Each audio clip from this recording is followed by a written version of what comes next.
اللہ تعالیٰ شانہ بھائی ہمیں عمل کی توفیق عطا فرماوے. میں یہ کہہ رہا ہوں کہ خود اپنا بھی مزاج ایسا بناؤ، اپنا مزاج بھی ایسا بناؤ جی. اتھارٹی اللہ کی، اللہ کے نبی صلی اللہ علیہ وسلم کی. ہاں کسی جگہ پر بیان کے اندر کوئی عالم صاحب علم ہے اور وہ کسی عمل کی کوئی حکمت آپ کے سامنے بیان کر دے جس سے آپ کا ایمان تازہ ہو جائے تو الحمدللہ اسے پلس سمجھیے، پلس پوائنٹ.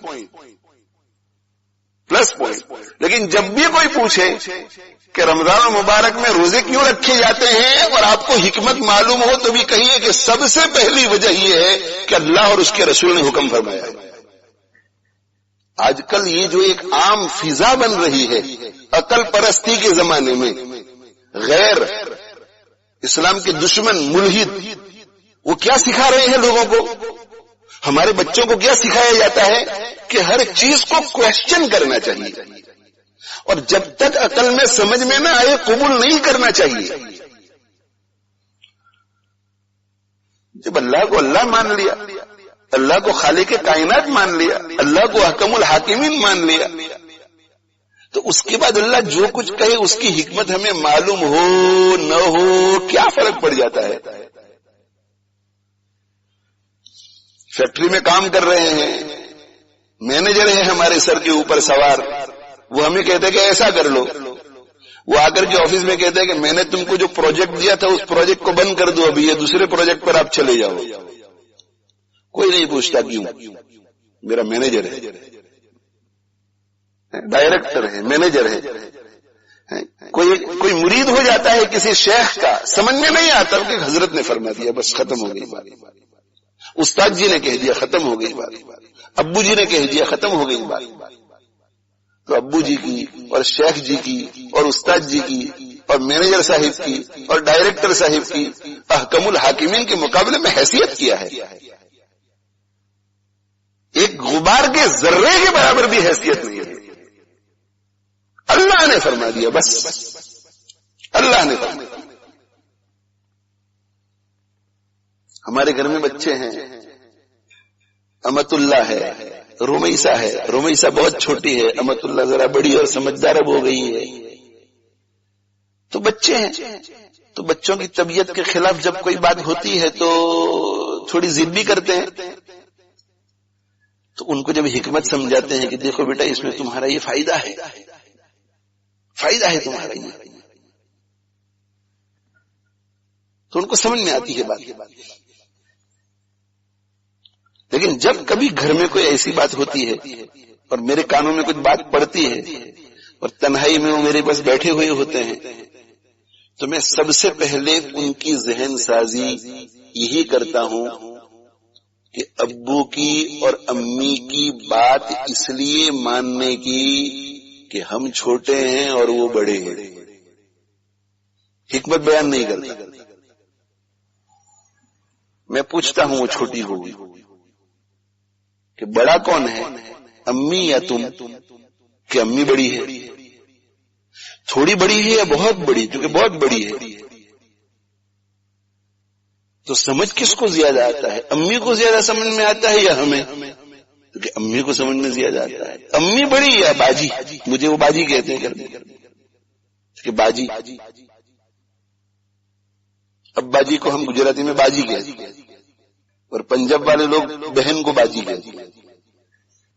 تو ابا جی بڑے یا امی؟ کہ ابا جی بڑے. ابا جی کو زیادہ سمجھ میں آتا ہے یا امی کو؟ کہ ابا جی کو. فرق مراتب ذہن میں بٹھاؤ تو ان کو سمجھ میں زیادہ آتا ہے. تو جب وہ ہمیں کوئی بات کہے تو مان لینا چاہیے کہ نہیں.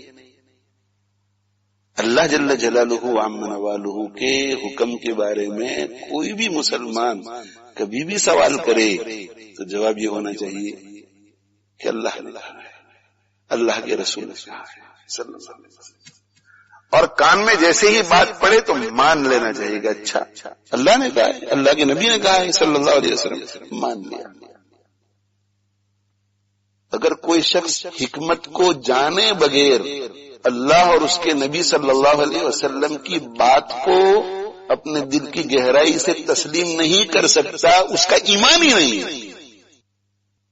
اس لیے خود بھی اللہ اور اس کے رسول صلی اللہ علیہ وسلم کی باتوں کے سامنے سر جھکا دیا کرو، اور اپنے بچوں کو بھی یہی ٹریننگ دو اور پیار محبت سے ان کو سمجھاؤ، اور ایسا دل بنانے کے لیے جو اللہ اور اس کے رسول صلی اللہ علیہ وسلم کی ہر بات کو قبول کرتا چلا جائے۔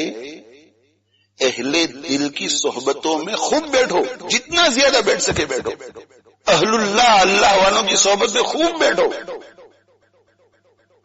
اس وقت فکر کرو، آپ کے گھر میں اگر ایسے کوئی آثار آپ کو آپ کی اولاد میں نظر نہ آ رہے ہوں اور آپ ایسا سمجھتے ہو کہ بالکل نارمل ہے میرا بچہ، تو میں مسجد میں جا کر کے بزرگوں کے پاس بیٹھا کروں تو یہ انف ہے میرے لیے، یہ بھی بڑا ہوگا تو کر لے گا، میں بھی تو اس کی عمر میں تھا تو کہاں جاتا تھا، پھر بھی میں بچ گیا۔ تو آپ کے زمانے میں وہ ساری باتیں نہیں تھی جو ہمارے زمانے میں ہے، اس لیے آپ بچ گئے ہیں۔ تو اپنی اولاد کو بچانے کے لیے بزرگوں کے پاس لے جاؤ، نیک لوگوں کے پاس لے جاؤ، ان سے دعائیں لو۔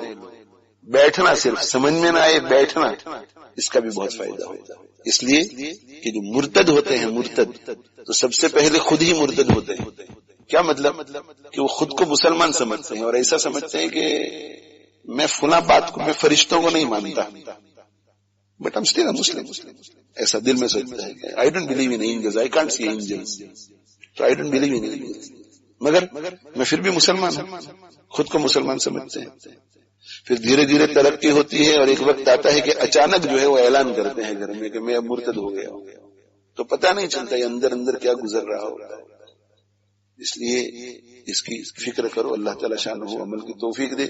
اور یہ سوشل میڈیا جو ہے، سوشل میڈیا خود بھی استعمال کم سے کم کرو، اور جتنا زیادہ ہو سکے دوسروں کو ڈسکریج کرو، جتنا زیادہ ہو سکے وہ ڈسکریج کرو۔ اس لیے اس سوشل میڈیا کے اوپر جو ہے صرف گناہ نہیں ہے کہ بھائی اس میں عریانیت ہے، آبسینٹی ہے، صرف یہ نہیں ہے، فلم ہے، میوزک ہے، یہ نہیں، اس پر اسلام پر طرح طرح کے حملے کیے جاتے ہیں، طرح طرح کے اعتراضات، آبجیکشن کیے جاتے ہیں۔ اللہ کے نبی صلی اللہ علیہ وسلم کے بارے میں بہت غلیظ غلیظ چیزیں، اور چونکہ علم پورا ہوتا نہیں اس لیے لوگ جو ہے چکر میں پڑ جاتے ہیں۔